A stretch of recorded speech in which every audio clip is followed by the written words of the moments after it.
And may I wish everyone a good afternoon, a good evening, whatever the case may be.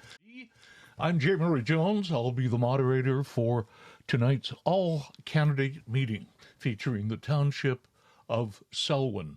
So we certainly welcome everyone who's watching this live or perhaps the recorded version on YouTube. We welcome each and every one of you. All candidates, by the way, in the Selwyn election have been invited fair and square to attend tonight. We want to thank Peterborough Chamber, Peterborough and Kawarth's Chamber for organizing this event tonight. A great deal of work. Joelle and the gang at the Chamber have done just a marvelous job organizing this. We also thank the Peterborough and Kawarth's Home Builders Association for partnering with the Chamber to present this. We respectfully acknowledge that we're on the treaty and traditional territory of the Mississauga and Ishibé, and we offer our gratitude to the First Nations people for their care for and their teachings about our earth and our relations. May we honor those teachings. Okay, we'll have tonight's session end no later than 7 o'clock. That doesn't mean we'll stretch it out just for the sake of doing it. When we sense that everything's been said, then we indeed will wrap it up. So we thank all the candidates for taking part. We're doing these Zoom debates in all 8 townships in the county, and I think it's a wonderful thing. I believe it's the first time that's really happened throughout the county. So we're very proud of that. Now, the rules of tonight's debate. We'll try to make them as easy as we can. We do have a speaking order that was established beforehand in a fair and open manner. And the order of speaking will be Samuel Alexander, Brian Henry, Gail Moorhouse, Mary Coulis, John Boyko, and Anita Locke. That is the order. And then as we get through questions, we'll go down a notch and everyone will be treated equally. I will ask all candidates when they begin their opening remarks to tell us what you are running for in the township, so we indeed all know everything there is to know. We'll alternate speaking order, as we said. Each candidate will be given 2 minutes for their opening address. You can say whatever you want to say. It's your 2 minutes. And we'll do that for everyone. And at the end of the meeting tonight, you'll have another 2 minutes to address the audience, whether you want to rebut something somebody said or recap something, then it's all yours. So 2 minutes at the beginning, 2 minutes at the end, and 1 minute each to answer the questions. Okay? Is that clear to everybody? And we should get along just well. We have our timekeeper there. You'll see a little clock in one of the squares, just so you know how your time is. If you do get tempted to go over, you might hear that little, I like doing that, so get used to it. It's kind of fun. So you might hear that if you go over to any great degree. We have a long list of questions.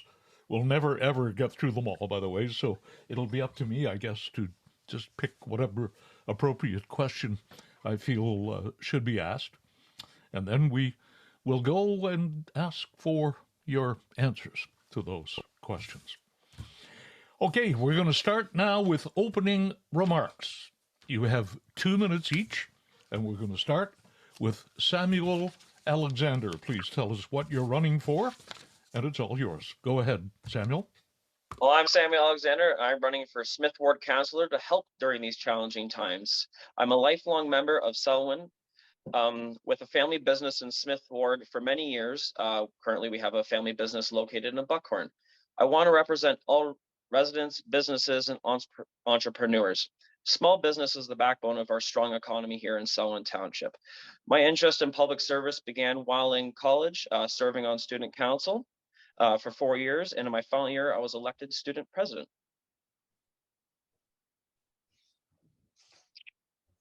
Okay, you're done, Samuel? Yep. Good. Thank you very much.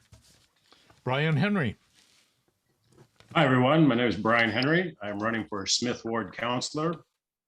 I grew up in the Muskoka region and spent a number of years traveling and working abroad. And after settling in Smith Township about 20 years ago and raising a family with my wife, I started pursuing numerous certifications of business management, emergency incident management, disaster management, climate change, and environmental management. I started my decision process by educating myself for running for municipal council on some of the issues concerning our community, which I learned there are as many concerns as we have citizens within Smith Ward. I then waited to see who was running for Smith Ward, and after realizing that those candidates didn't actually reside in Smith, it concerned me that the optics of having non-resident representation would not be fair to us in Smith and for the township as a whole. Additionally, scrutinizing the list of potential candidates running or acclaimed in the other wards has the potential to create an extremely powerful council. And it became apparent that the township needed a candidate that would represent the needs and concerns of small business owners as well as the residents of Smith Ward. I'm done. Okay, thank you very much. Gail Morehouse, go ahead, Gail.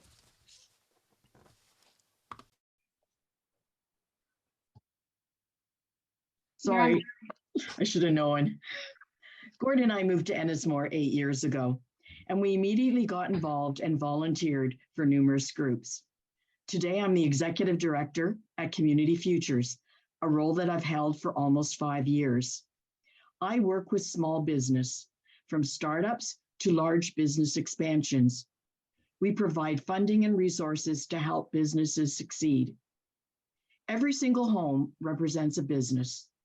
When a business succeeds, it has an economic impact to the towns where we live, we work, and we play.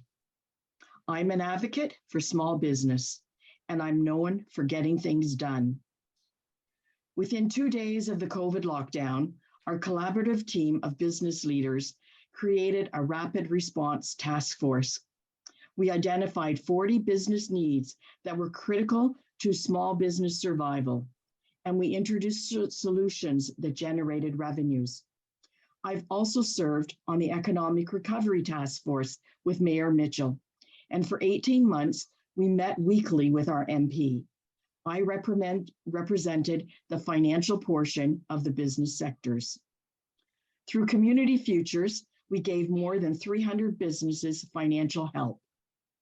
Through various loans and grant programs, we gave close to $6 million, and I personally signed every check. In partnership with Selwyn, I led a group who delivered the Selwyn Business Reopening Grant. 112 businesses through Selwyn Township received grant money. We cut the red tape and we delivered payments quickly. McLean's Berry Farm, the Village Inn, Jesse's, and Sullivan can attest that they got their checks hand delivered within 24 hours. Local business, the staff, and council expressed gratitude on the results that this program produced. This is the leadership and experience that I will bring to council. Thank you very much. Mary Koulis. Hi, I'm 32. I'm a mom of 3, and I'm a PhD candidate in political science at Carleton University studying agri-food policy. And I did my master's in municipal politics. So from an academic perspective, I know what's going on. I know how it's supposed to work, but I can also see where the gaps are and where we need to improve. In Ennismore, I am active in the agri-food industry in general. I grew up working in beef in Renfrew County, where I was born, and then I moved here because my ancestors are the Bricks. I'm kind of related to half of Ennismore, and my husband, Luke Mahoney, is the other half. It's probably why you've seen all my signs everywhere. I've worked on Mel Davis's dairy farm, being a herd manager for 5 years before I went to pursue academia. On more of a personal side, I run a student nutrition program out of Edison Heights Public School, and I do the Girl Guides for the 25th Peterborough unit.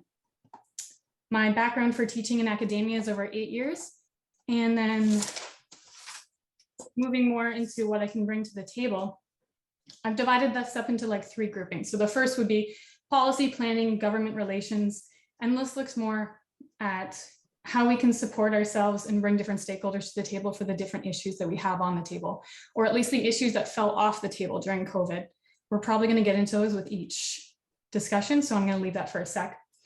I'm also connected to community. My ancestors, I already noticed, are the Bricks. I'm tied through marriage to multiple families, and so I know what's going on at the community level. We're part of many different community groups. My kids are in soccer. My husband runs the Wednesday night men's league for basketball. I've been part of hockey teams, or ball hockey teams, sorry, and you've probably seen me out just in general around. So really, we've worked locally and we've been involved locally with multiple people. And if you don't know Mary Coolis on the sign, it's because I kept my maiden name. And I need a button that says Luke Mahoney's wife.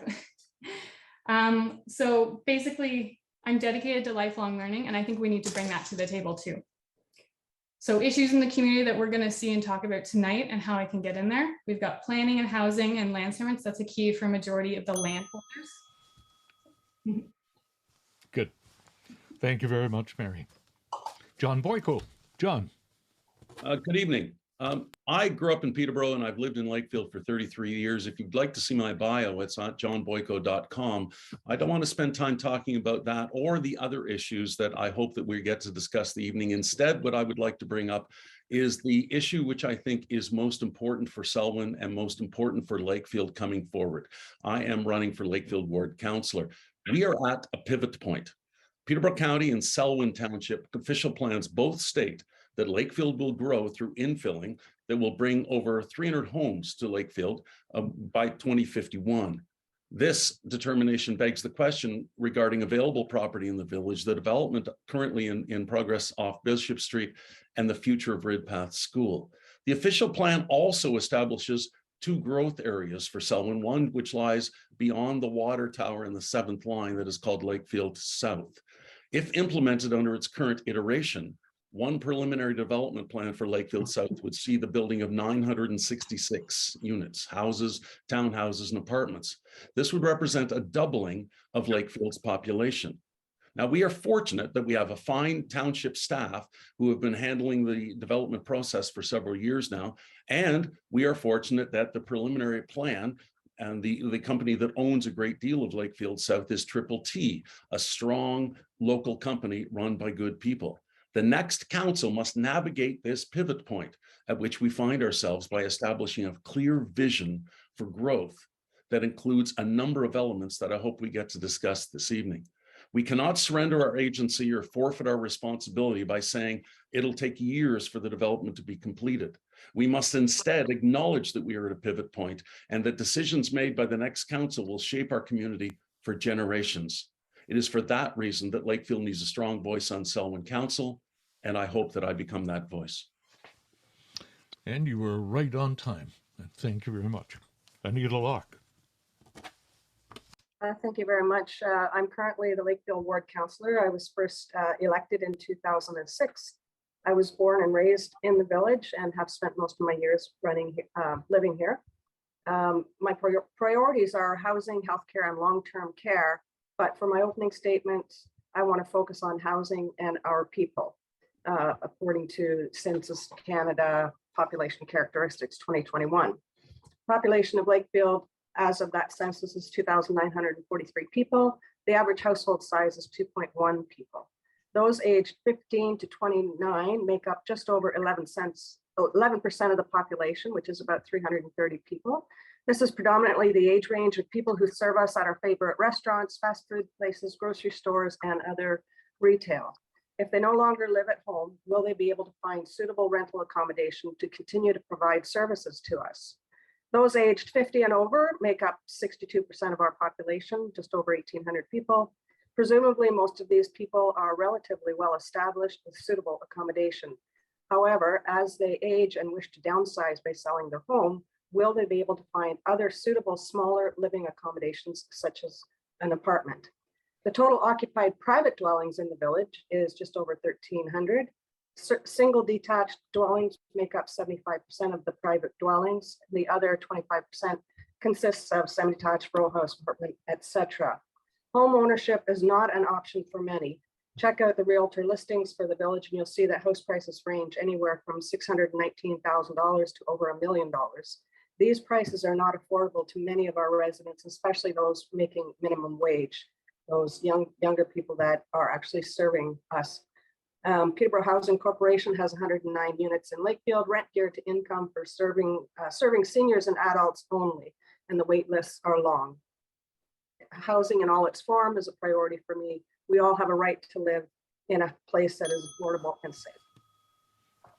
Thank you, Anita. Okay, we are going to motor on. It's now 5:45, and we're going to start our series of questions. As I said, we have a huge laundry list, and I'll do my best to pick out the most appropriate questions for you, and we'll each give you equal opportunity for your answers. And the same order is how we will start the questioning, and then we will keep going down the list, so you'll all go first at some point. Are you ready? Here's our first question, and Samuel, you will be the first to answer. What are your infrastructure priorities for the township?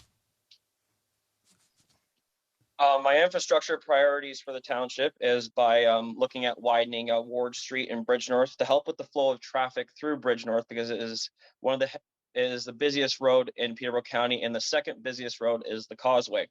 So we look at widening the flow in there to help the flow of traffic go through Bridge North and onto the Causeway, as well as through the town. And as well as looking at infrastructure and for future developments and stuff like that happening in the township, as in ensuring that when that stuff happens, that the proper infrastructure is in place for those locations before those places are built. So that way the current infrastructure is not being overwhelmed. Thank you, Samuel. Brian Henry. Current infrastructure does need to be supported, and it is most important that right now, instead of getting into too many expansions or new projects, we need to maintain the assets that we have. We will be working towards the community plan, which does include the widening of Ward Street through Bridge North to 3 lanes, which would also allow for a greenification or beautification for the community. It would also be nice if we could slow that road down a bit in some sort of a natural format, because Bridge North does need more people coming in to shop and supporting the local businesses there. As for other infrastructure, which has to do with our transportation, congestion with the added communities coming into Lakefield, our community plan already has, it's slated that we're gonna have a second bridge in Lakefield. That too is a community project, or sorry, county project, which obviously, local Selwyn Council will be advocating for the pursuit of these and having them done in a way that is not going to leave too bad of an ecological or environmental impact on our communities. Thank you, Brian. Gail Moorhouse. Well, most of my colleagues are going to talk about our infrastructure referred to as the pavement or the roads and stuff like that. I want to address what I think is probably our most important infrastructure of the organization, being the municipality. And that is the most important is our people. And unless you've had an interaction with the staff over the last little while, you are not aware of the quality of documentation that they have prepared. I think we have very high quality of staffing. And if you look at employment through our entire area, we need to ensure that we are having a strong succession plan as our people are getting older and are choosing to retire at some point. I feel that we are going to have some of that in the next year, which is important. Retaining our existing staff, so making sure that we are helping them as well. And with that, having cross-training, the pool and knowledge on the municipality administration is very limited. And council only has 1 employee, which is Janice, our CAO. And so we need to deal with the needs and be the leadership for her in this vital role. Thank you, Gail. Mary Koulis. One thing I wanted to touch on in my intro that I didn't get to, and I'll jump here, is that we have to think about timing and scale. If we're thinking about infrastructure in the short term, we're always thinking about roads. In the medium to long term, and I'm sure we're gonna have a question on this, is the development of our telecommunications, as well as our natural gas lines and the heat water pumps that we've been talking about. And there's been a debate around this, but we've just received today a grant through the provincial and federal governments who are looking at this. So we're gonna talk about that in a minute. But we're scaling that out to the longer term. One of the main issues in our community is ice time allocation. For 30 years, we've been battling over who gets ice when. And with our population growing like drastically and most of them being young, our young groups are not getting to work on our own ice. We have over $25,000 going outside our township when we could be putting that towards a new rink long term. So we have to think about that right now in the short term. Thank you. John Boyko. I talked about pivot point that we are at right now in terms of decisions that this next council is going to have to make that are going to be affecting us for generations. I think we have an opportunity right now to see everything that we are doing with respect to infrastructure specifically, but even broader, through the fact that we are now experiencing climate change. The climate crisis is not a hoax. The climate crisis is not something that's coming in the future. The climate crisis is with us now. So therefore, everything that we do with respect to infrastructure improvement and development must be seen through that lens. What I'm talking about with respect to the master plan, the roads master plan that is coming, is we need to talk about the moving of vehicles, but we also have to talk about the movement of people. We have to talk about more walkability through sidewalks, through bike lanes. We have to include how new homes will be heated. That's infrastructure. We need to talk about internet access, and that is infrastructure. We need to broaden our definition and see it all through the focus of climate change. Thank you, John. Anita Locke. Thank you. The township has a comprehensive asset management plan that our staff have been diligently working on. And so it's an inventory basically of all of our buildings, our roads, our sidewalks, other infrastructure type water and sewer services. I think the asset management plan ensures that we actually are protecting our infrastructure and understanding what the life expectancy is of those to ensure that our residents continue to have good infrastructure. Thank you, Anita. That's it for our first question. We go to question number 2. Brian Henry will be the first to answer. And the question is, in some parts of the township, short-term rentals are a growing point of conflict and controversy, but also presents opportunities. What is your plan for the growth of short-term rentals? Brian.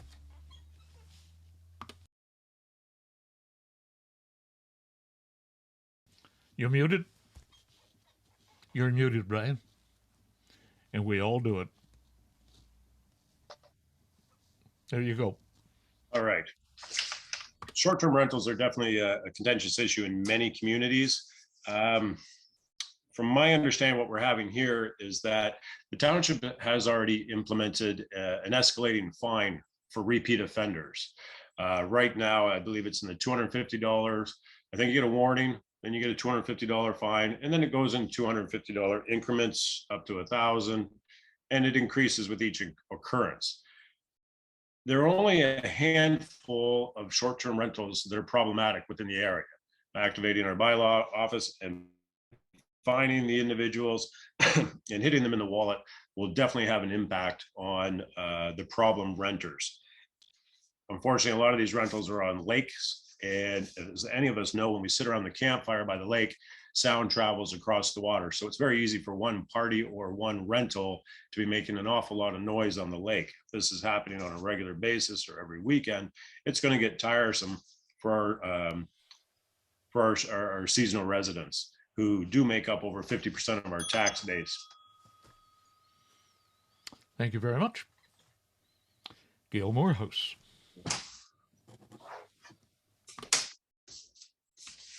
Did it again. I disagree. I think what we've done is a Band-Aid solution. We are not addressing the problem. We have examples of Huntsville. We have examples of Prince Edward County who have done a really great job in implementing a licensing solution. We are sitting with 957 Airbnbs and Vibros within our township. And they're making a profit in running their businesses. And this does not include those who are just renting their cottages off and on in their solution. I would be prepared to go back to the county and have worked with all the county and those who are also dealing with the same problem. There's no need to everyone to come up with a new solution. I think together we can put together something where we would be able to put in a licensing system that would be fully funded through the accommodations tax, which is already in place in Peterborough as a city. So I would be prepared to be a leader and serve on that committee to make this happen. Thank you. Mary. Actually, Gail put it really good. My answer too is a licensing system, but the answer here is we need more consultation as well, because the majority of them happening, being the issue ones, are on Gifford Drive where I live. I've lived across from one, and it's hindering the quality of life for residents directly beside them. Some down the road don't feel it as much. And I actually want to thank Brian Henry for giving some context to those who may not be privy to this information. Like it's a big issue and we have to deal with it. I think the licensing system is a good idea. It's going to be expensive. So if we're going to go through this, we got to think of how much to charge them and how much to enforce them, because the main issue here is respect. We don't go to their communities and do that to them. They don't need to come here and do it to us. For those who don't know, we have residents who've ended up in handcuffs trying to protect their property. And so we need the community police board to step up and tell them to enforce their area better. Thanks. Thank you. John Boyko. I agree. Prince Edward County was a leader in this, and they began with licensing operations whereby people who wanted to run Airbnbs or rent out cottages needed to go through a licensing agreement. And the licensing agreement allowed them to hire another bylaw enforcement officer. Now, I'm not suggesting we go that far, but I'm suggesting that at least gives us a road forward.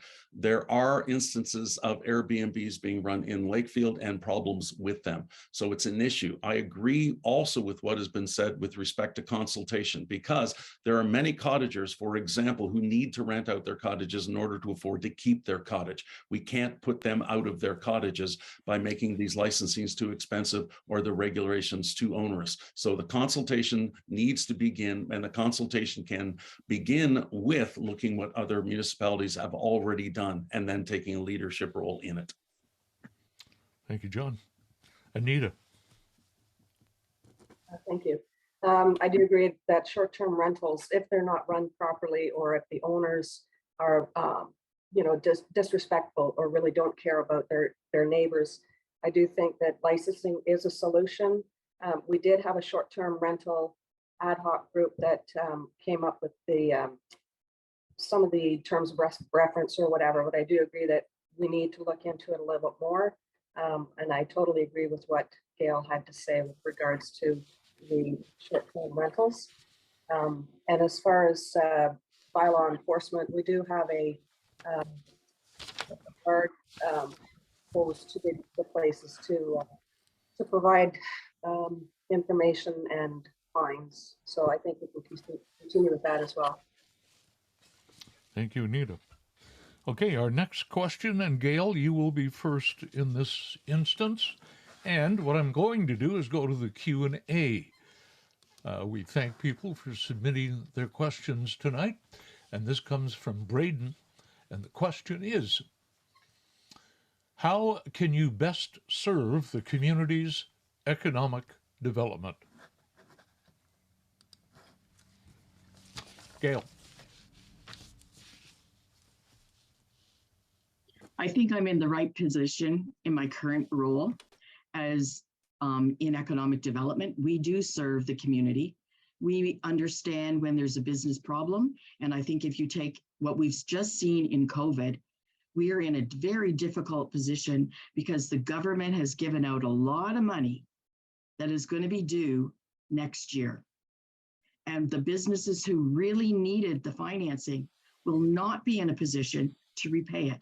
It is a 5-year program through the CEBA program or through the RRF. And I don't know too many businesses that are in a position to repay $40,000 or $60,000 in 24 months. I think we need to be very aggressive in how we help them. And I think it's going to need some advocating to the government to make the program a little longer so that we put them in a position of success. We've worked in getting them out of problem we have a next step to do. So understanding the economic situation on every single business is really important. Thank you, Gail. Mary. I agree that the context specific is important here, but an important aspect here as well is the scaling out. So we have to understand that there's different parties that are part of this problem. So when you're thinking about what legislation or what programs have been put in place, you have to understand how to navigate those in order to get yourself out of those. From a policy and programs background, I have that background to bring to the table. But I also want to talk about here that it's when you think about eco means home. So you have to think about the environment, you have to think about economy, and you have to think about your local ecosystem. So it's not just the money aspect, it's about the community that goes into it. So when you're thinking about the context, you can't just think about the money behind it. You have to think about the short and long term about what that money is going to do to those people or how they're going to use it and get out of it. We can't just think about getting them out of it. Thank you very much. John. The Canadian Federation of Independent Business did a study in 2018, and they looked at the biggest concerns that small and medium-sized businesses had, and 73% said it was fair taxation. And that's something that we could look at, and we could even look at the manner in which property taxes are paid. Property taxes are profit insensitive. That is, that property taxes that need to be paid at one point in the year when profits are good in the summer and as opposed to the winter. That's something that we could take a look at how we actually schedule those. 64% of small and medium businesses said government regulations are a problem. 47% said the cost and the operations of local business. Now, local business can do a great number of things to help small business. There could be cluster strategies that could be developed. There could be local champions for small business, and we could attract investment through a number of opportunities, which I hope we get a chance to get into. I recently went down the main street in Lakefield and talked to a number of businesses. They told me all of these ideas, including simply clear the snow better, get more garbage cans and recycling on the street. Some ideas are big, some small, they're all important. Thank you, John. Anita. So COVID has been really, really tough on our local businesses, and while most of them have been able to survive, they've continued to struggle. And I think it's important that we continue to support our businesses to survive and thrive. And I think we also need to realize that economic development is important in the sense that we need to continue to encourage new development, new growth, bring in new businesses and new people. For instance, in 2021, our mid-year construction value, even as the pandemic continued, was over $18 million in the township, a 3% increase compared to previous year to date. We also need to ensure that the people who are working in our businesses have a place to live. Otherwise, the businesses won't be able to continue. Thanks, Anita. Samuel. So we need to look at some of the businesses that have definitely been struggling during COVID, like some of the candidates have been saying, they've been saying a lot of good things, is business have been struggling, especially with COVID, some of them going to curbside and restaurants and shutting down and stuff like that. That was very hard on them. And now with coming out of this pandemic and the rise of cost of everything going up, we need to talk to our businesses and see what we can do to help them get through this challenging time. As some of those businesses like hardware stores and retail, they're struggling to get product on stores with the shortages of product. Thank you. And Brian. I own a small business and I survived COVID. The only funding that I received from any of the agencies actually came from Selwyn Township, for which I'm very thankful for. However, the rest of it, I didn't get any bailout money. And I definitely wouldn't be supporting bailing out more money for more bailout money so we can keep bailing out a sinking boat. Sometimes, unfortunately, boats will have to sink. Although we talk about product shortages and economic development, we have a number of compounding issues here, from people that are available for working with the labor shortage. We do have decreased sales. We have inflation. And for our local economy, we put a lot of focus on tourism, which we see companies make 75% of their money in about 3 or 4 months' time, and they have to budget it for 8 months. Personally, I would rather see that we attract small to medium-sized businesses to invest in our community to create stable year-round employment opportunities that will support and sustain our local economy and pay above minimum wage jobs. Tourism industry is great for us. They're coming. We don't have to focus on bringing them here. We need to build within our own community itself. Thank you, Brian. Mary, you will start off by answering the next question. And here it is. What involvement and relationships do you plan to pursue with First Nations communities to move our region forward on our path to reconciliation? First and foremost, we do have the ad hoc working group on melanoma, the wild rice, sorry, for English. And we need to come back to the table with those stakeholders. So from a consultation point of view, we need to bring that back on the table. But those partnerships that were there before, there's lots of tension. So we do have to rebuild that, not only through staff, but also through the council itself. So going out, creating events that we see as a partnership between, and part of that includes education. So we need to step back and let them come to us as well. We can't just go there. Reconciliation is a really hard concept, and training alone isn't going to do enough to support our staff to do that. We need to work with them. I'm not saying like any financial, it's more of a cultural and a personal experience of exchange to be able to understand what's going on before we can actually think about what the objectives of those partnerships would be. So the first step is meeting with them if they want to come to the table with us, hashing it out, and then we set our objectives from there. That in the short term is my plan. I don't know what that would be medium to long term, depending on how they come to the table with us. Thank you, Mary. John. I found it interesting when I was reading the Peterborough Public Health, who recently published a report in which it reiterated the core principles that have always grounded our community's work in public health. And they addressed four main principles that they said are important going forward. The fourth, that doesn't mean it's least important, but the fourth of those principles was addressing the unique concerns of Indigenous and rural communities, and they need to be part of the public health priority. And I believe that public health, while mostly a provincial jurisdiction, is something that the municipality needs to be involved with more. I was on the board of the Lakefield. I am on the board of the Morton Community Healthcare Center. I was its chair. And one of the things that we are trying to do, and therefore that I believe that council needs to do as well, is reach out to the Indigenous communities in our jurisdiction and see exactly how we can better work together to meet all of our needs. Anita. Thank you very much. So the township has been involved with a number of partners, including our township, the county, the city, South Monaghan, Hiawatha, Selwyn, Curve Lake First Nation with regards to the Community Economic Development Initiative. It's a joint initiative of the Federation of Canadian Municipalities and CANDO. In 2020, we had a friendship accord signing, and this was to signify the work the group has been has accomplished, and with regards to supporting land use planning, development, duty to consult, strengthening relationships. We also have, prior to COVID, we had tri-council meetings with Selwyn, Trent Lake, and Curve Lake First Nation. And this was always an annual event that was well attended and very much appreciated, just so we could learn from each other with regards to what the needs and how we could better partner. Thank you.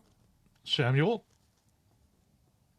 Well, everyone said what I was essentially going to say before, but essentially being on what they were saying is like working with the First Nations that we have within our community, is like working with the Tri-Council and all this. The Friendship Accord is bringing these communications back, working with the First Nations and listening to what they have to say and working with them together, like on business aspects as well as housing and all that stuff and infrastructure that's going on, not just between on their side, but also on our side, integrating like in our policies and stuff with them as well.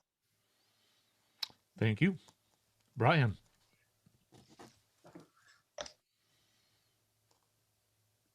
You're muted again, Brian. How's that? Good. Excellent. Clearly, it seems that we're all heading down the path here with wanting to resurrect our tri-council meetings with Curve Lake, Trent Lakes, and Selwyn. It is great to get all the communities together and share information. And this allows us to collaborate on initiatives and projects to give us a stronger voice and funding opportunities. CEDI, the Community Economic Development Initiative, does support First Nations and their neighboring municipalities in creating a shared vision for joint economic development and emergency preparedness, which is something that should also be included here instead of just business, business, business. Back to our infrastructure, we have one bridge in Lakefield. We have one causeway to Ennismore. We have one road in and out of Curve Lake. If we get hit with another Derico or something worse, we are definitely going to have to work together with Curve Lake to make sure that our one-way accesses are expanded and that we have a good responsive plan to be able to assist each other through any emergencies due to climate change. And that's it. Thank you. Gail. Relationships are key to getting results, and I agree with Mary in what you've said. And actually, everyone has made a really good contribution to the conversation. What I've done for tomorrow, which is National Indigenous Day, for Truth and Reconciliation, my staff is all taking a program that's being put on by Mallory Graham from Tribal Trade. So that's one of the steps we can take. It's small, but if you don't learn, you're never going to advance forward. So I appreciate that. And I do have strong relationships with both Curve Lake and Hiawatha. I've had members of their team serve on our board. So I have the relationships to get it started. Thank you very much, Gail. John, you'll be first with our next question. And here it is. How would you like to see the building planning and development process improved and supported to streamline the approval process? Go ahead, John. I think that's a really important issue, and something that I have heard when I've been knocking on doors and speaking with people around Lakefield is that issue. Besides the growth, that is the issue that people want to talk to me most. The approval process for building and zoning bylaw amendments, and even for making relatively simple changes to one's property, can be onerous, can be long, and it can be expensive. I spoke with a gentleman, for example, who's been working almost 3 years to try to build a garage, and he is finding more and more problems with it. Now, some of the work is already in process. For example, discussions are ongoing regarding changes to the Provincial Planning Act that dictate the refund of planning fees for zoning bylaw amendments that are incomplete after a specific time. This is important. It will move things along more quickly. There are also a number of actions that can be taken to streamline processes. It's clear that staff involved in implementing the processes now are doing a good job, but they are doing the job that we as council give to them. We need to streamline the processes to make their jobs easier, to make it easier for everyone. Thank you, John. Anita. Thank you. So the township has, they have a new cloud permit process. So a lot of the applications can be done online, which is good for the environment because people don't have to drive all the way out to the township office. And also with regards to the new bill that's put forward by the government has asked to have a shorter time frame, 120 days, I believe it is. But the big thing is we need to get rid of the red tape. We do have very good staff in the planning department with pre-consultation and that sort of thing, but definitely have to get rid of the red tape that makes it a challenge for some projects to move forward. Thank you. Samuel? It's a role with Peterborough County that we need to work on. It's a shared responsibility where there's opportunity to streamline it. By having the county or municipality take on roles, not have both of them do the same study twice, raising the cost of these red tape. Doing more flexibility and requirement, what is requested is not necessarily needed to be done in those specific locations. So cutting back on red tape in specific locations for which job or something that is being built in that area. As seeing some houses that are taking over 2 years to be rebuilt with a fire burning it down. Brian?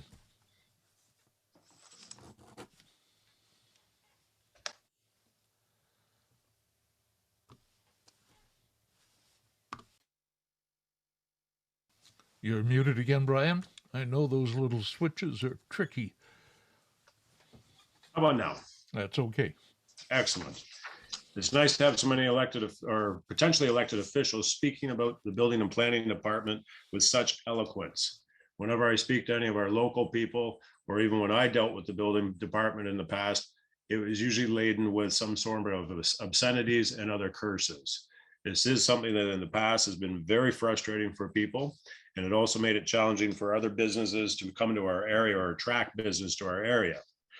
However, Selwyn Township has revamped its way of doing business. And as it's already been mentioned, most of it can be done online, and people are finding it a lot easier to navigate.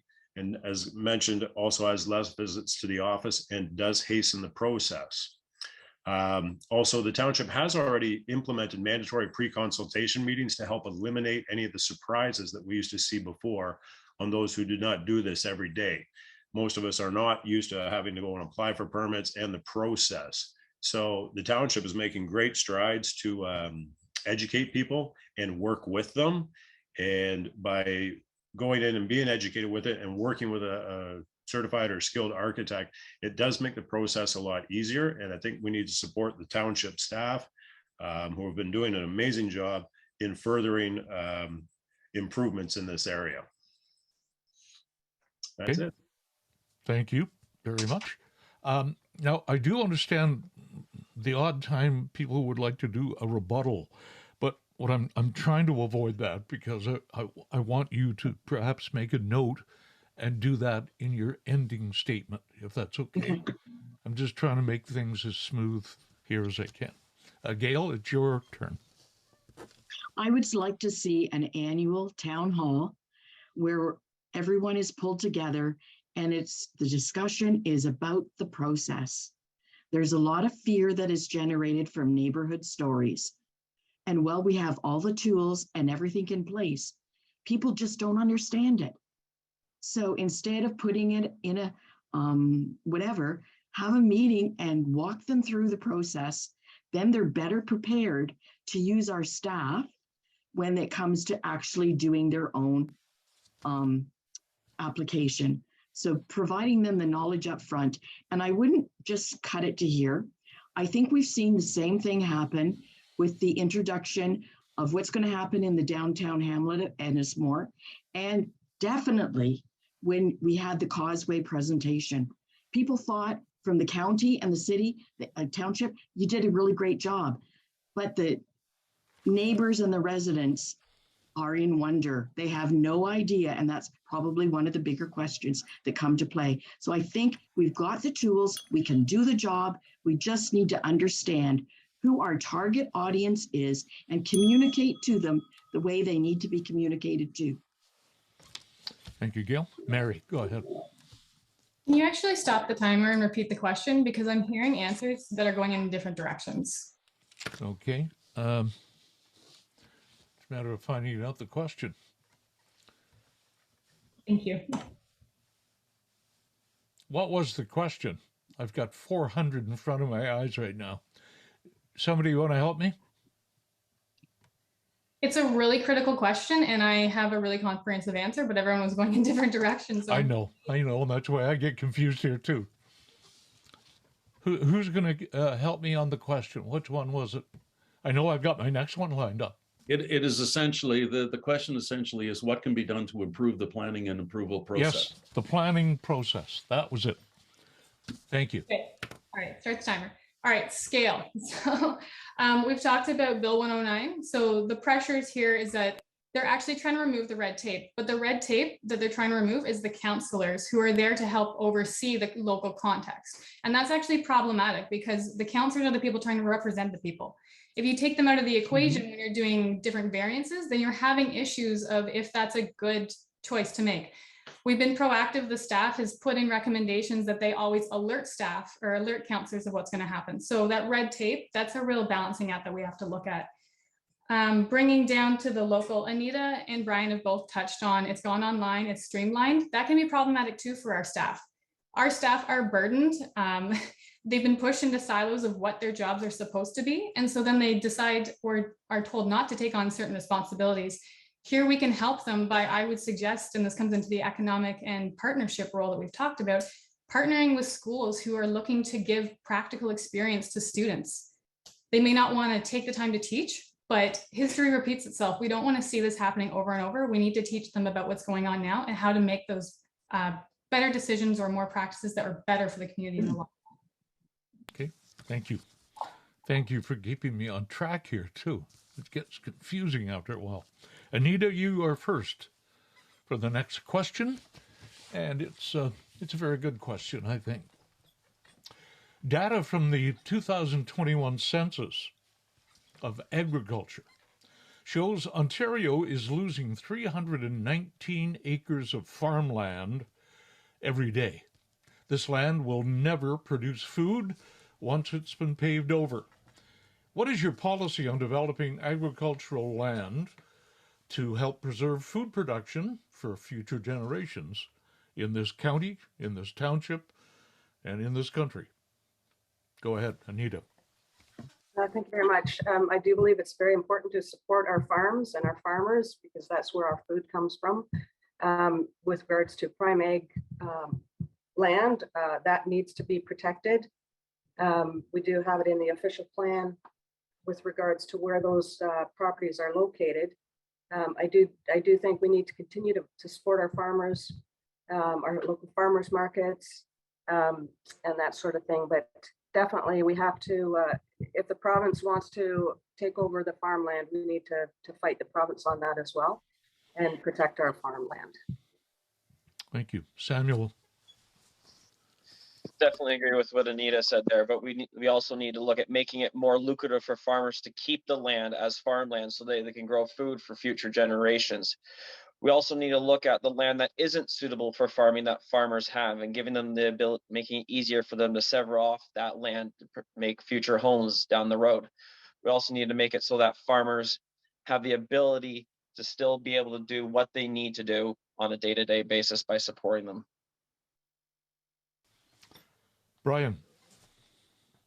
Is my mic working this time?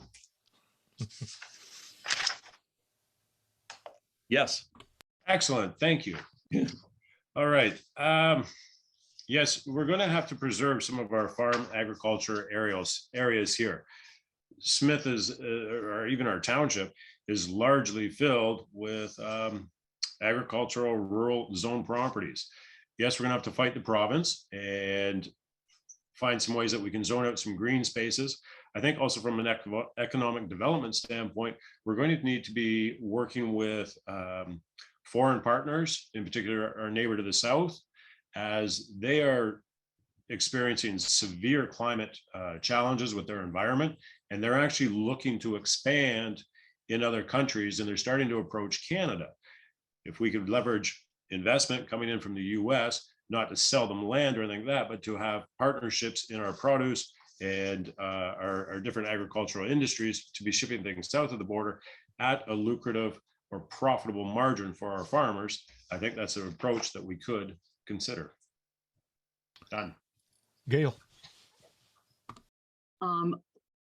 You guys have all given some great advice there, and I don't need to add anything extra to that other than say that agriculture food is already a government priority.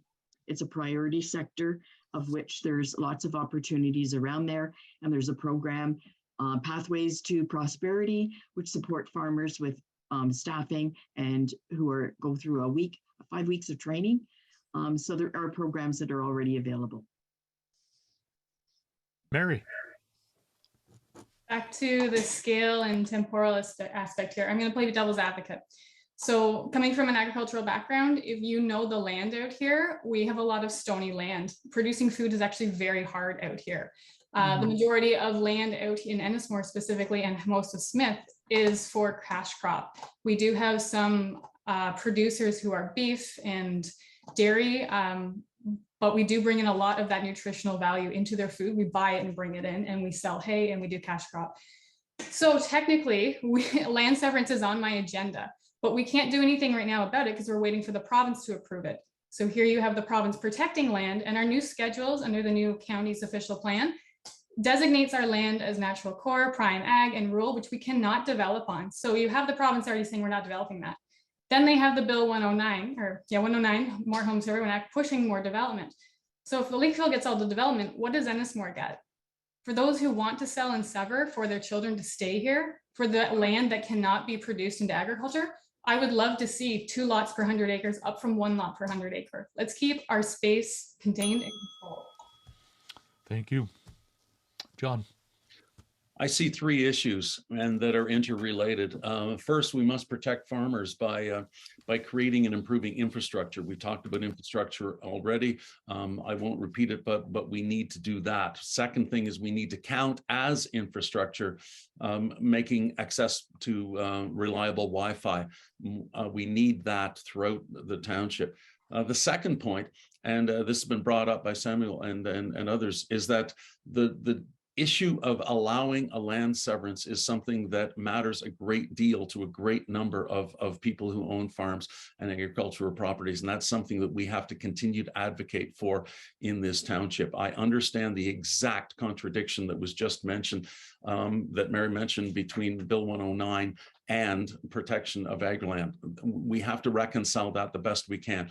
The third thing that I would say is that farmers, and even those farmers who are growing cash crops, Mary, are affected by climate change. And the fact that we can't do everything is not an excuse to do nothing. We have to do what we can to play our role to mitigate climate change here in Selwyn Township. Thanks, John. We go back to the beginning with our next question. Samuel, you will be first this time. And here we go. How will you support and advocate for a municipal system that would remove zoning barriers to affordable housing and streamline the development process for nonprofit entities and the building community?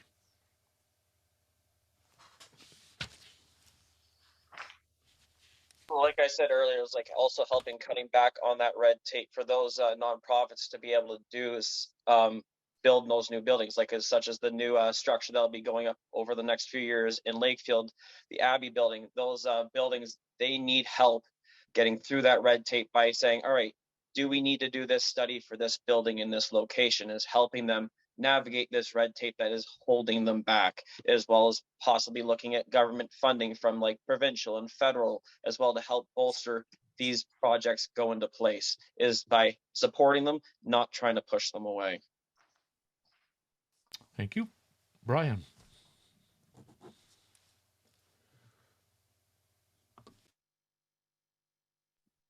Note your mute button again there, Brian. It's okay. No, not yet. One more push. There you go. All right. Well, there's something that we're definitely going to agree on there, Sam, is we're going to have to work with these different organizations, whether it's the Abbey Field and other ones that are coming into our community to create affordable housing. We're going to have to work with them, but also we're going to have to advocate for the province to allow for some variances here as to how we're going to approach these. A lot of our building codes and regulations are not municipal bylaws. They are ones that are dictated to us by the province, and we have to go much further above ourselves than our local township office. Gail.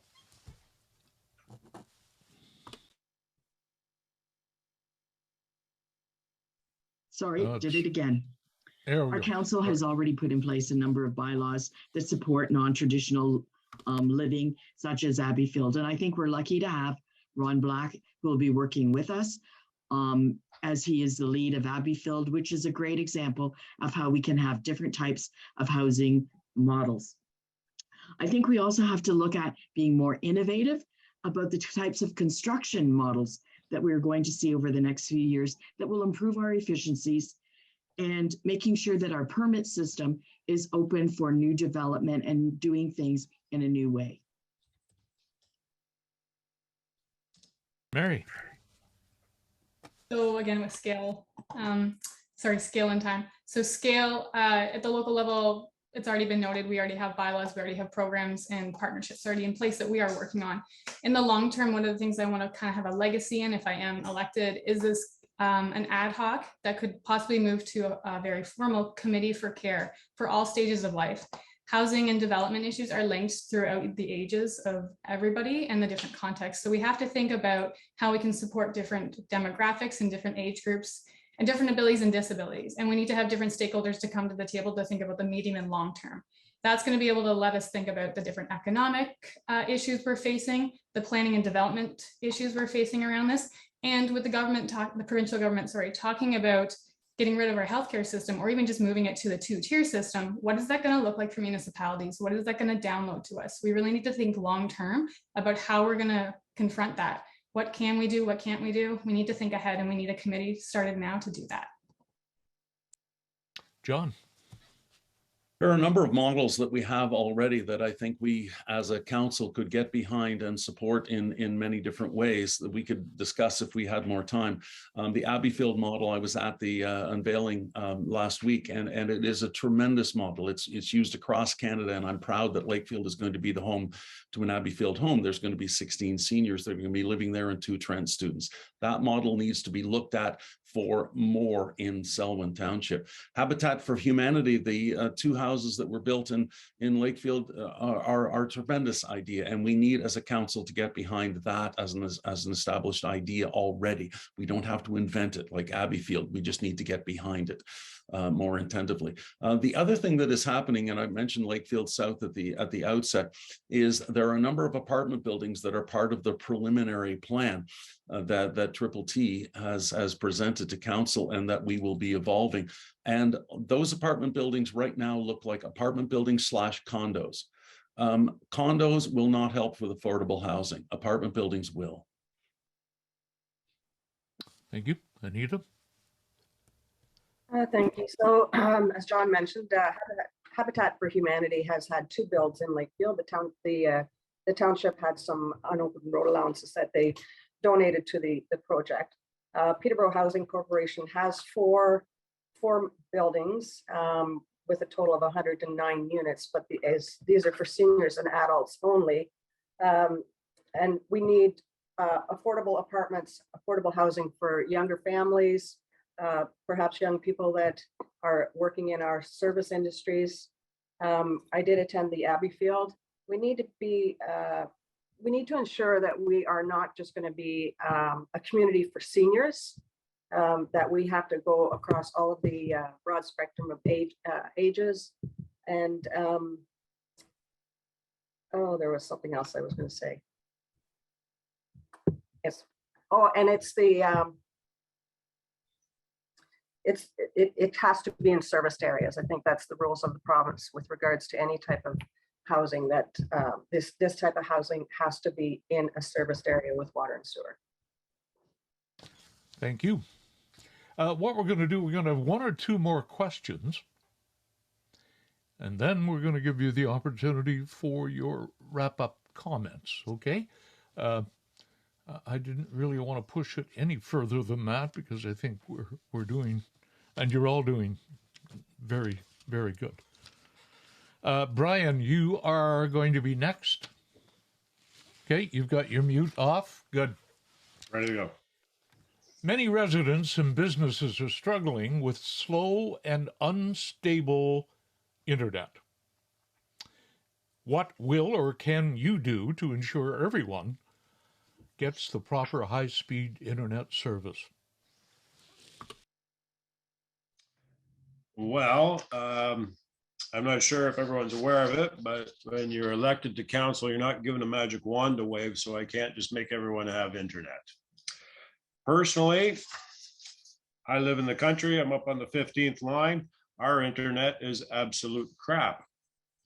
And getting through that with homeschooling during COVID was pretty much borderline nightmare. I was pretty excited when I opened my business in Lakefield thinking I now have high-speed internet.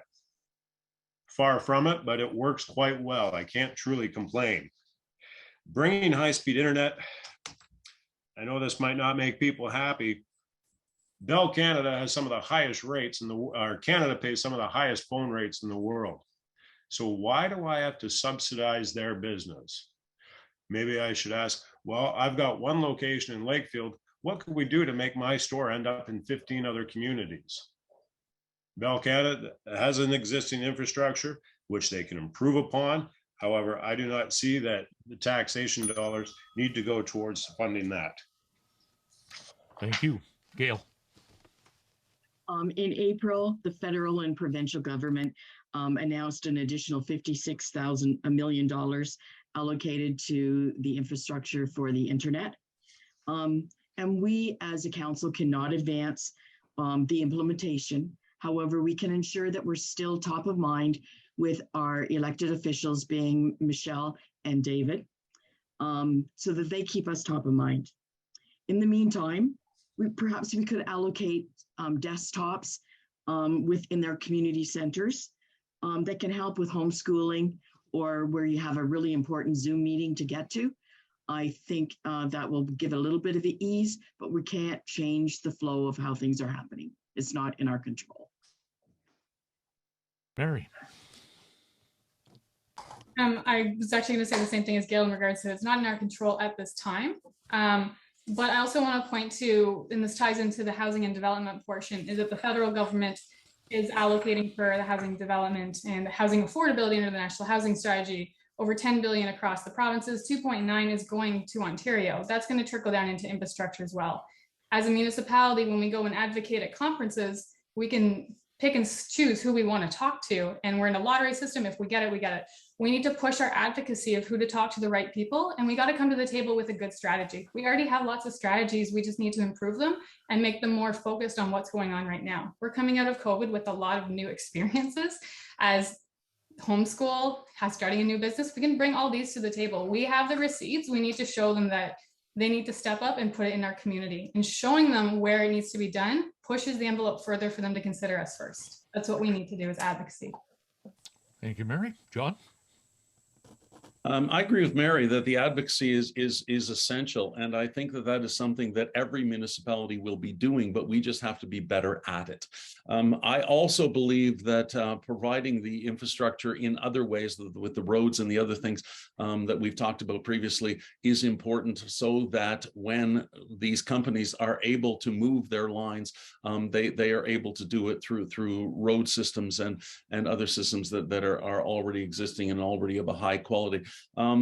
The other thing that I want to bring up with respect to this is that we are missing an opportunity when we are rebuilding our infrastructure to get a lot of those lines underground. For example, Water Street was just rebuilt, is still being completed in Lakefield, and we're missing an opportunity to put a lot of the lines underground so that when the next Oreco comes through, those lines won't be destroyed.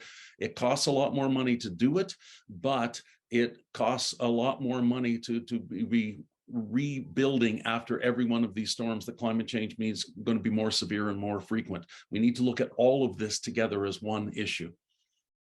Thank you, John. Anita? I think if COVID taught us anything, and it did teach us a lot, it taught us the importance of good internet connectivity, especially with the homeschooling and the work from home. A lot of the work that has been able to be done over the last 2.5 years is as a direct result of having good internet. But it is definitely an issue with the federal government and the province, because that's where ultimately the money comes out of our taxes. We also need to look at the issue of competition. How many service providers are there actually? There's all sorts of names out there like Kudu and Bell and Virgin and all that other stuff. But I think there's only like 3 main companies, and all the other ones sort of trickle out through that. So we need to ensure that that there's good competition in order to keep the pricing down. Because right now it's the cost for internet is quite ridiculous compared to our neighbors to the south. So I think between the infrastructure and advocating at the federal and provincial level is really what we have to do to ensure that we can provide good internet service to our residents. And Samuel, final answer. Go All ahead. right. Well, everyone's been saying great things on this so far. This is like definitely being an advocate for getting this funding to come to Selwyn Township is making sure we are being like the loudest and having the best plan in place to bring these services to our community with the support that the provincial and the federal government has put in for this funding to come in. And internet shouldn't just be a privilege for people living in the township. It should be a right for these citizens to have, to be able to connect, because especially during COVID, what Anita said, people struggling to connect to internet, doing homeschooling or working from home. This was a struggle for people in day-to-day lives. And this is a situation that should not happen in the future. A subject near and dear to my heart. I could go on and on, but I won't. That is going to wrap our questions up for tonight. I'm going to now give everyone the opportunity to have their 2-minute closing statement. And we're going to start in the reverse order that we started the opening statements with. So, Anita, you go first for 2 minutes wrap-up statement. Go ahead. Well, I didn't make any notes on this because I wasn't quite certain how this was going to go. But as I said at the beginning, I was first elected in 2006. So I've been on council for 16 years. I do believe that I've done a good job. I've established a lot of relationships with the people of our community and with our township and throughout the county, as well as at the provincial and federal level. It has been a pleasure for me, having been born and raised here, the daughter of immigrant parents, to be able to be an important part of the community, doing a lot of volunteer work. And I just really hope that people will vote for me. Thank you, Anita. John. Thank you very much. As I said at the outset, there are a great number of issues, and we touch on some of them in this, I won't call it a debate, this sort of joint press conference that we've enjoyed this evening. But what we, I think, are doing is talking about one thing more than anything else, and we're talking about community. That is the umbrella under which all of these issues that we've been discussing and others that we haven't had time to discuss fall. And our community is at, as I said, a pivot point. I am running for Lakefield Ward Councillor, so forgive me if I talk specifically about Lakefield, but it will affect all of Selwyn. And that is the development of infilling and the development of Lakefield South. We are going to have to get this right. We need to acknowledge the climate crisis and issues of mental and physical health when we are doing our planning and creating a vision for that community. We must acknowledge that it will include considering ways in which these new homes can be heated and cooled. A 2009 feasibility study, for example, established the viability of geothermal option for all of these homes up there and more development that will come in that area. The climate crisis and mental and physical health imperatives stress that we must ensure that all development creates a walkable, bikeable community built for people and not cars, and that all development include parkland that contains active elements for kids and families. If we're talking about affordable housing, let's talk about the families that are going to live there and what they need. The vision must include how those in the current village and on the 7th line and in the rest of Selwyn are going to interact with this new community. We don't want to simply create a holding cell for people to spend their nights and then go live and work and play elsewhere. This must be their community, and we have to be intentional in planning to make it happen. The vision must include how the safety, lifestyle, and character of Lakefield is going to be positively enhanced, and all of Selwyn will be positively enhanced by the growth that we are going to see in the next while. Thank you. Thank you very much. Mary. One thing I didn't get to say in the beginning is why I came to the table. So 3 of our 5 councillors are for sure leaving. And so that really worries me as someone who studies political science and public administration of the existing gaps and the likely struggles we're going to see coming out of COVID. So I put my name in thinking I have well expertise in legislation as well as understanding how it's implemented, who the actors are, where the power dynamics are, and knowing how to get things done and navigating those fields. So I put my name to the table thinking I can at least help us get forward. If people like me and they keep me there, I'll keep coming back. That being said, I guess I could say it this way. My slogan for my campaign is maintaining the integrity of Ennismore while enhancing the quality of life across Selwyn, because Yes, we have our divides across our communities, but we do all have to come to the table and look at the commonalities. History is repeating itself. We don't want to see that in the negative consequences that we've seen. We all have to be there. We have to find the common ground. We have to work together. The last thing I want to note here is a last pillar of my platform is meaningful engagement. So coming from my academic background, I've started making many videos explaining what municipal politics is. So breaking down how it works, what it's supposed to do, who the players of the game are. And now I'm starting to spill the tea on the issues that we've talked about. So I start with land planning this week. I'll get into ice allocation, short-term rentals. I'll also get into the marijuana issues that we're having for the grow and the connections we have with the federal government, our trails, maintaining them and expanding them. All of these can be found on my YouTube channel. You just click in Mary Coolis and I pop right up.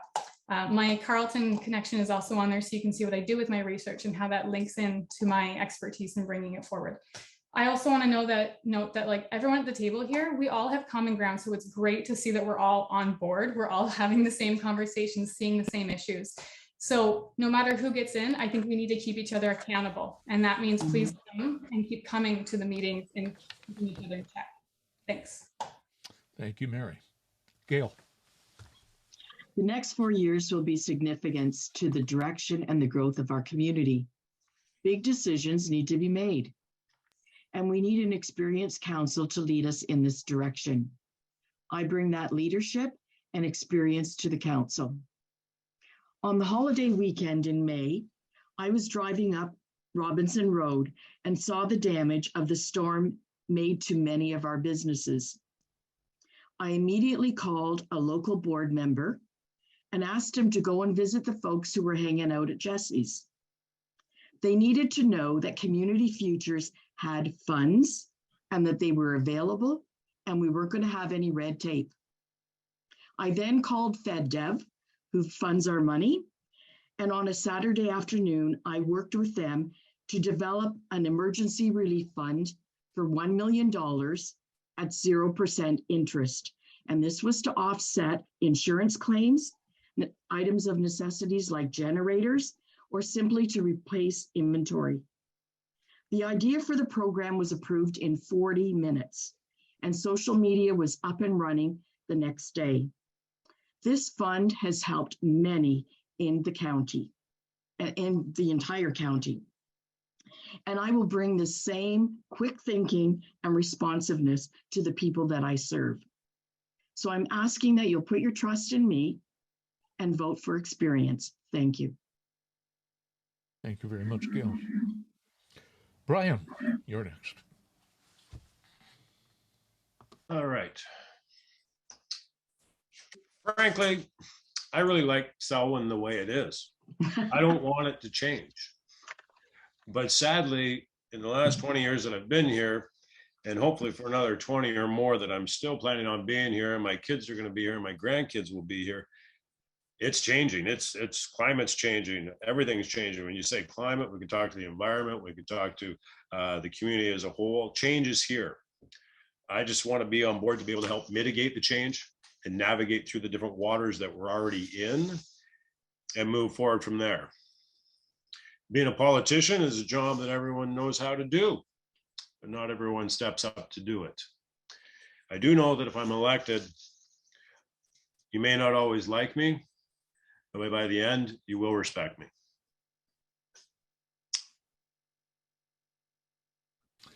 Thank you very much, Brian. And last and certainly not least, let's go to Samuel. Well, I like to say is I'm here for you to listen, to learn, to serve this community, this amazing community of Selwyn and Smith Ward. I'm definitely here to learn as being a lifelong member here, as being part of a family business for over 15 years. I like just to keep it short and sweet, and I just like to say thank you all for everyone that attended, J. Marie Jones for moderating, and the Peterborough Kawartha Chamber of Commerce for putting this all together for us to come together via Zoom and participate in this awesome roundtable that we've been participating in. And I just like to thank you all again, and just remember on October 4th, everyone get out and vote for everyone, and have a great time. Well, that's great. Thank you. Well, I think you all deserve a pat in the back. I think you all have shown the passion and the love for the community that you live in, and boy, what's wrong with that? So way to go. The one thing I do like to get across whenever I can. When it comes to municipal governments and the ward system, I'm running for the Lakefield ward and the Ennismore ward, and I'd just like to remind everybody that that's basically for the election, to make sure that every section of that township gets someone who lives there to be part of it. But once that election's over, you vote on everything. The whole township is on your shoulders. It doesn't matter if you're from Lakefield or Ennismore or Smith. It just doesn't matter. You're all one to work as a team. So that's my little lecture for the night. I want to thank each and every one of you. It's been wonderful. Peterborough and Kawartha Chamber of Commerce and the Home Builders Group who have helped support this effort. Way to go. I know there's one more tonight with North Kawartha, but these have been very, very valuable, especially for people who can't get out or, have no time to get out to a live all-candidate meet and greet, and that's what this was. You should all be very proud of yourselves for putting your name forward. Believe me, very proud. That's it for tonight's session. The Township of Selwyn. I got a feeling they're going to be in very good hands. Thank you all very much. Good night, and please stay safe.